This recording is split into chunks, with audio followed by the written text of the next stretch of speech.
ఆదికాండము 11వ అధ్యాయము. భూమి అందంతటా ఒక్క భాషయు ఒక్క పలుకును ఉండెను. వారు తూర్పున ప్రయాణమై పోవుచుండగా షీనారు దేశమందొక మైదానము వారికి కనబడెను. అక్కడ వారు నివసించి, మనము ఇటికలు చేసి బావుగా కాల్చుదము రండని ఒకనితో ఒకడు మాటలాడుకొనిరి. రాళ్లకు ప్రతిగా ఇటికలను, అడుసునకు ప్రతిగా మట్టికీలును వారికుండెను.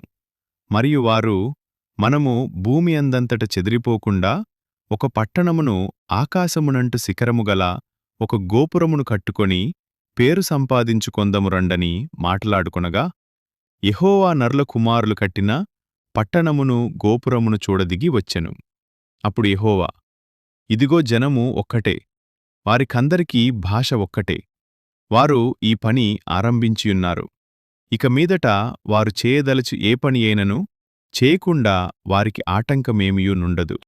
గనుక మనము దిగిపోయి వారిలో ఒకని మాటొకనికి తెలియకుండా అక్కడ వారి భాషను తారుమారు చేయదము రండని అనుకొనెను. అలాగూ యెహోవా అక్కడ నుండి భూమి అందంతటా వారిని చెదరగొట్టెను. గనుక వారు ఆ పట్టణమును కట్టుట మానిరి. దానికి బాబేలు అను పేరు పెట్టిరి. ఎందుకనగా అక్కడ యెహోవా భూజనులందరి భాషను తారుమారు చేసెను. అక్కడ నుండి యెహోవా భూమి అందంతటా వారిని చెదరగొట్టెను. షేము వంశావళి ఇది. షేము 100 ఏండ్లు గలవాడై జలప్రవాహము గతించిన 2 ఏండ్లకు అర్పక్షదును కనెను. షేము అర్పక్షదును కనిన తరువాత 500 ఏండ్లు బ్రతికి కుమారులను కుమార్తెలను కనెను.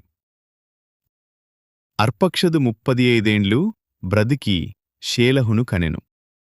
అర్పక్షదు షేలహును కనిన తరువాత 403 ఏండ్లు బ్రతికి కుమారులను కుమార్తెలను కనెను. షేలహు 30 ఏండ్లు బ్రతికి ఏబెరును కనెను. షేలహు ఏబెరును కనిన తరువాత 403 ఏండ్లు బ్రతికి కుమారులను కుమార్తెలను కనెను. ఏబెరు 34 ఏండ్లు బ్రతికి పెలెగును కనెను. ఏబెరు పెలెగును కన్న తరువాత 430 ఏండ్లు బ్రతికి కుమారులను కుమార్తెలను కనెను. పెలెగు 30 ఏండ్లు బ్రతికి రయూను కనెను. పెలెగు రయూను కనిన తర్వాత 209 ఏండ్లు బ్రతికి కుమారులను కుమార్తెలను కనెను. రయూ 32 ఏండ్లు బ్రతికి సెరూగును కనెను. రయూ సెరూగును కనిన తర్వాత 207 ఏండ్లు బ్రతికి కుమారులను కుమార్తెలను కనెను. సెరూగు 30 ఏండ్లు బ్రతికి నాహోరును కనెను. సెరూగు నాహోరును కనిన తర్వాత 200 ఏండ్లు బ్రతికి కుమారులను కుమార్తెలను కనెను. నాహోరు 29 ఏండ్లు బ్రతికి తెరహును కనెను. నాహోరు తెరహును కనిన తర్వాత 119 ఏండ్లు బ్రతికి కుమారులను కుమార్తెలను కనెను. తెరహు 70 ఏండ్లు బ్రతికి అబ్రామును నాహోరును హారానును కనెను. తెరహు వంశావళి ఇది. కెరహు అబ్రామును నాహోరును హారానును కనెను. హారాను లోతును కనెను. హారాను తాను పుట్టిన దేశమందలి కల్దీల ఊరను పట్టణములో తన తండ్రి అయిన తెరహు కంటే ముందుగా మృతిబొందెను. అబ్రామును నాహోరును వివాహము చేసుకొనిరి. అబ్రాము భార్య పేరు సారై, నాహోరు భార్య పేరు మిల్కా. ఆమె మిల్కాకును ఇస్కాకును తండ్రి అయిన హారాను కుమార్తె. గొడ్రాలయ్యుండెను. ఆమెకు సంతానము లేదు.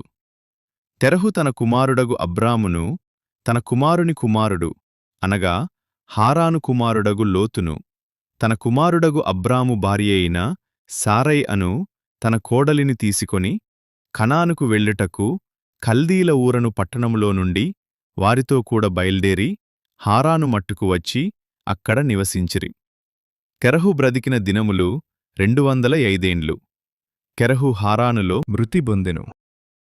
ఆదికాండము 12వ అధ్యాయము. యెహోవా, నీవు లేచి నీ దేశము నుండియు బంధువుల యొద్ద నుండియు నీ తండ్రి ఇంటి నుండియు బయలుదేరి నేను నీకు చూపించు దేశమునకు వెళ్ళుము. నిన్ను గొప్ప జనముగా చేసి నిన్ను ఆశీర్వదించి నీ నామమును గొప్ప చేయుదును. నీవు ఆశీర్వాదముగా నుండు. నిన్ను ఆశీర్వదించువారిని ఆశీర్వదించెదనిచెను. నిన్ను దూషించువాని శపించెదను. భూమి యొక్క సమస్త వంశములు నీయందు బడునని అబ్రాముతో అనగా, యెహోవా అతనితో చెప్పిన ప్రకారము అబ్రాము వెళ్ళెను. లోతు అతనితో కూడా వెళ్ళెను. అబ్రాము హారాను నుండి బయల్దేరినప్పుడు 75 ఏండ్ల ఈడు గలవాడు. అబ్రాము తన భార్య అయిన సారైని, తన సహోదరుని కుమారుడైన లోతును హారానులో తానును వారును ఆర్జించిన యావదాస్తిని, వారు సంపాదించిన సమస్తమైన వారిని తీసుకొని కనానును దేశమునకు వెళ్ళుటకు బయల్దేరి కనానును దేశమునకు వచ్చిరి. అప్పుడు అబ్రాము షెకెమునందలి యొక్క స్థలము దాకా ఆ దేశ సంచారము చేసి మోరే దగ్గరనున్న సింధూర వృక్షమునొద్దకు చేరెను. అప్పుడు కనానీయులు ఆ దేశములో నివసించిరి. యెహోవా అబ్రామునకు ప్రత్యక్షమై, నీ సంతానమునకు ఈ దేశమిచ్చెదనని చెప్పగా, అతడు తనకు ప్రత్యక్షమైన యెహోవాకు ఒక బలిపీఠమును కట్టెను. అక్కడ నుండి అతడు బయలుదేరి బేతేలుకు తూర్పుననున్న కొండకు చేరి, పడమటనున్న బేతేలునకును తూర్పుననున్న హాయికిని మధ్యను గుడారము వేసి, అక్కడ యెహోవాకు బలిపీఠమును కట్టి యెహోవా నామమున ప్రార్థన చేసెను. అబ్రాము ఇంకా ప్రయాణము చేయిచు దక్షిణశన దిక్కుకు వెళ్ళెను. అప్పుడు ఆ దేశములో కరవు వచ్చెను. ఆ దేశములో కరవు భారముగా నున్నందున అబ్రాము ఐగుప్తు దేశములో నివసించుటకు అక్కడికి వెళ్ళెను. అతడు ఐగుప్తులో ప్రవేశించుటకు సమీపించినప్పుడు అతడు తన భార్య అయిన సారయితో, ఇదిగో, నీవు చక్కని దానివని ఎరుగుదును. ఐగుప్తీయులు నిన్ను చూచి, ఈమె అతని భార్య అని చెప్పి నన్ను చంపి నిన్ను బ్రతుకనిచ్చెదరు.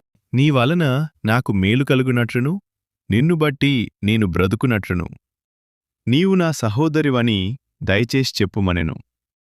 అబ్రాము ఐగుప్తులో చేరినప్పుడు ఐగుప్తీయులు ఆ స్త్రీ మిక్కిలి సౌందర్యవతి అయ్యుండుట చూచిరి.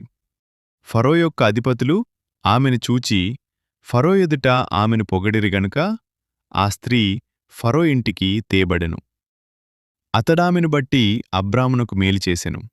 అందువలన అతనికి గొడ్డెలు గొడ్లు, మగగాడిదలు, దాసులు, పనికత్తెలు, ఆడుగాడిదలు, ఒంటెలు ఇయ్యబడెను. అయితే యెహోవా అబ్రాము భార్యైన సారైని బట్టి ఫరోను తని ఇంటివారిని మహావేదనల చేత బాధించెను. అప్పుడు ఫరో అబ్రామును పిలిపించి, నీవు నాకు చేసినది ఏమిటి? ఈమె నీ భార్య అని నాకెందుకు తెలుపలేదు? ఈమె నా సహోదరి అని ఏల చెప్పితివి? నేనామెను నా భార్యగా చేసుకొందునేమో? అయితేనేమి, ఇదిగో నీ భార్య, ఈమెను తీసుకొని పొమ్మని చెప్పెను. మరియు ఫరో అతని విషయమై తన జనులకాజ్ఞాపించినందున వారు అతనిని, అతని భార్యను, అతని కలిగిన సమస్తమును పంపివేసిరి.